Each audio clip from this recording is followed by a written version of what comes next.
Alors bonjour à tous. Alors peut-être je vais, si vous avez votre permission, retirer mon masque parce que je suis loin.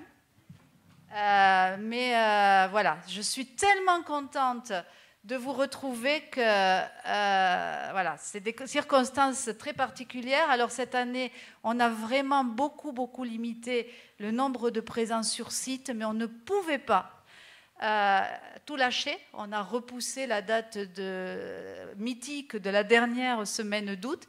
Et là, on s'est dit, si ça dure, pas question de lâcher. Donc nous voilà, et merci à tous les présents, mais surtout, je salue tous les internautes qui nous regardent, puisque c'est un événement 100% digital. Donc s'il y a des choses qui ne fonctionnent pas complètement bien, ce sera normal, mais je sais que la technique a fait beaucoup d'efforts. Je voulais vous accueillir en vous disant que si on est là aujourd'hui, c'est que finalement, il y a une chose extrêmement importante et certainement aujourd'hui plus que jamais, c'est d'être tous connectés et en lien. Et si on est là, c'est parce que c'est le cas. Et je relevais que finalement, quand on aime, on n'est jamais seul. Et quand on aime ce qu'on fait, on n'est jamais seul. Et si on est là ensemble, je ne vous fais pas un dessin, c'est qu'on est tellement engagé et on aime tellement ce que l'on fait et on essaye tellement de faire bien et on le verra au long de toutes les interventions qu'il n'y a pas de hasard, et je le dis aussi pour ceux qui ne sont pas là, présents physiquement. Je crois que c'est un moment pour avoir des mots qui touchent aussi nos cœurs. On est connectés et plus que jamais, et Denis vient de le dire, je ne remercierai jamais tous ceux qui contribuent année après année à faire ce qu'on réussit à faire avec E5T, mais ça fait maintenant, au fil des ans, un certain nombre d'événements, et vous êtes là. Alors, il y a des nouveaux, il y a des gens qui suivent depuis le début, et je crois que ça n'a pas de prix, et qu'on mesure aujourd'hui ce besoin qu'on a de vivre en connexion, certainement plus que jamais, puisque c'est un moment où on ne peut même plus être aussi en connexion que ce que l'on aimerait, mais on vit avec. On a beaucoup de souvenirs, on en fabriquera d'autres. Alors, les anciens sont sans masque, les prochains auront des masques, auront d'autres choses. Et puis, au-delà d'être connecté, ce qui importe, parce que je vous parle juste des 6 besoins de l'être humain, être aimé et connecté, on a aussi besoin de se sentir unique. Et c'est parce qu'on est unique et engagé qu'il y a de l'espoir, et plus d'espoir que jamais, parce que finalement, c'est un ensemble de solutions, et si vous êtes là et si vous nous regardez, quelque part, bien sûr, on fait tous partie du problème, mais on fait aussi tous partie de la solution, et je serai très heureuse ce soir de dévoiler une nouvelle fois, le jury s'est réuni hier, les personnes, les lauréats pour le prix de l'innovation territoriale qui récompensera des initiatives qui serviront certainement aussi à infléchir le cours de l'histoire. En tant qu'être humain, on a besoin d'être connecté, d'être important. On a aussi besoin de gérer des incertitudes. Quand on nous dit « Ah oui, mais le changement, c'est compliqué », mais oui, mais en même temps, si on nous disait tout ce qui va nous arriver, la seule certitude que l'on ait, c'est qu'un jour, on ne sera plus terrien, que serait la vie ? Donc on gère des incertitudes, des incertitudes par rapport à cette maladie, bien sûr. Voyons, voilà, il y a plein de personnes qui ne peuvent pas être là et je les salue parce que cas contact, on a encore eu des désistements ce matin ou parce qu'ils sont malades, donc j'ai une pensée pour eux et pour évidemment, je leur souhaite de guérir au plus vite parce qu'on peut bien sûr guérir de cette maladie. Donc on est fort et on vous envoie de l'énergie à tous ceux qui nous regardaient qui ne pouvaient pas être là. Et j'ai relevé cette phrase sur les incertitudes parce que je sais qu'il y a beaucoup de chefs d'entreprise, le monde économique est bien sûr très présent. Et j'ai beaucoup aimé cette phrase qui est de l'ancien CEO d'Intel qui disait « Finalement, aucun dirigeant ne sait vraiment où il va. Mais les décisions n'attendent pas, on ne peut pas rester les bras croisés. Le temps que la situation se décante. » Et c'est justement parce que je partage cette façon de voir les choses et vous partagez cette façon de voir les choses qu'on est là. Évidemment, on a aussi des certitudes. Et ces certitudes, on doit capitaliser dessus pour le meilleur, bien sûr. Dans les certitudes, on sait qu'aujourd'hui, et ça c'est la grande leçon de la décennie 2000-2010, eh bien, on a tous découvert qu'il y a un changement climatique. Et on sait tous, c'est la découverte de la décennie suivante, que les choses vont beaucoup plus vite que ce que l'on avait imaginé. J'y reviens dans un instant. Mais on sait aussi qu'on agit. On a, en 2020, c'est une des raisons pour lesquelles je ne voulais pas sauter cette édition, on arrive au bout de cette fameuse feuille de route que les économistes, on va en voir de premier niveau tout à l'heure, ont si bien marketé comme les 3x20, puisque 2020, c'était la fin de ce protocole de Kyoto où on devait diminuer de 20% les émissions de gaz à effet de serre, les 20% d'énergie renouvelable et 20% d'économie d'énergie. Mais bon, même si on sait que c'est symbolique, puisque les 20% étaient juste pour aller bien avec les 2020, tout le monde a généralement fait plus.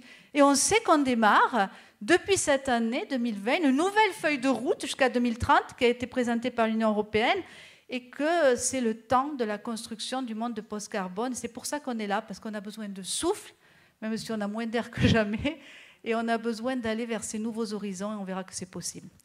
Et pour le pire, parce que cette année 2020, il n'y a pas eu que cette maladie que l'on redoute tant, et qui fait tant de victimes, mais on a démarré l'année en Australie avec des feux de brousse historiques, qui ont quand même porté une atteinte énorme à la biodiversité, puisque 1,5 milliard d'animaux ont été détruits, les koalas, 1/3 de la population, alors qu'on essayait de récupérer une colonie à peu près représentative. On a les incendies en Californie, à chaque fois c'est des victimes, c'est des gens déplacés. On a les incendies en Sibérie, alors c'est tous les ans, mais cette année ça dure beaucoup plus, on s'aperçoit que c'est beaucoup plus compliqué que d'habitude. On a les moussons meurtrières au Kerala, l'année dernière, il y en avait aussi. Les super typhons, on en a eu l'an dernier, on en a cette année. Je vous rassure, je n'ai pas fait une liste exhaustive, mais c'est juste pour voir. Et puis dans les semaines passées, on a vu à quel point certaines de nos compatriotes étaient affectés dans des situations particulièrement dramatiques, avec les inondations, les coulées de boue. Et ce qu'on sait aujourd'hui, c'est que le coût de l'inaction, il manque un chiffre dans le texte, mais vous l'aurez. Le coût de l'inaction a été estimé par l'organisation Carbon Disclosure Project à 1 000 milliards. Donc il y a des sociétés qui représentent 17 000 milliards de capitalisation, qui ont fait de boursières, qui ont fait des calculs en disant si on ne fait rien, on sait que ça va nous coûter 1 000 milliards. Et le fait que le prix de l'inaction soit aussi élevé, ou qu'on puisse chiffrer le coût des 15 plus grandes catastrophes naturelles, où il y a plein d'éléments aujourd'hui qui vont dans le même sens, je ne vais pas tous les citer, pousse à bouger aussi, et on verra, il y aura un chapitre financement et finances responsables dans cette édition, donc on verra que l'argent est en train d'aller, de se flécher, ou d'être fléché vers ce qui peut faire la différence. Et puis, je voulais aussi vous dire qu'on a franchi une étape, pas seulement réglementaire, mais peut-être sous l'impact des feux de forêt qui ont dévasté l'Australie. Mais j'ai lu un livre qui m'a beaucoup marqué. J'ai pas mal discuté avec l'éditeur de ce livre-là, Les liens qui libèrent, que j'ai rencontré cet été, parce que je lui disais, mais est-ce que Glenn Albrecht peut venir? Donc c'est un Australien, c'est un philosophe environnementaliste. Il disait non, il voyage qu'une fois par an, et quand il peut, et il va voir son fils au Canada, donc il ne pourra pas être là avec vous. Mais en fait, qu'est-ce qu'il nous dit, ce Glenn Albrecht? Il nous invite à croître, parce que, comme je vous l'ai dit, on a besoin d'être aimé, on a besoin d'être important, on a besoin d'avoir des certitudes, on a besoin de gérer des incertitudes. Et puis, à un moment, si on est là, c'est parce qu'on a besoin de croître et de contribuer. Et son message pour nous aider à croître, c'est, vous savez, en philosophie, on dit le langage est le vecteur de la pensée. Et il y a des mots aujourd'hui qui naissent pour décrire des choses que nous ne connaissions pas. Et il parle notamment du passage de l'anthropocène vers la symbiocène. On a des chercheurs dans notre pays aussi qui travaillent sur ce sujet avec l'économie symbiotique.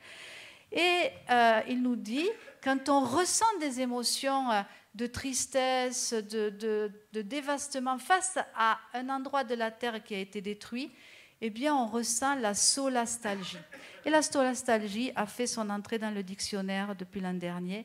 Donc il y a des nouveaux mots pour décrire des nouveaux sentiments qui viennent finalement nous parler de notre rapport, nous, pauvres terriens, dans notre incarnation humaine de 200 000 ans ici-bas sur une Terre qui a plus de 4,5 milliards d'années, de notre rapport qu'on est en train certainement de redécouvrir à la Terre. Donc, temps pour croître. Croître, ça veut dire apprendre, ça veut dire se développer. J'en profite pour dire, évidemment, certains d'entre vous me l'ont dit en rentrant, si on est là, c'est parce qu'on apprend, parce qu'à un certain moment, quand on est sur des sujets qui sont en pointe comme ça, c'est qu'on continue à apprendre.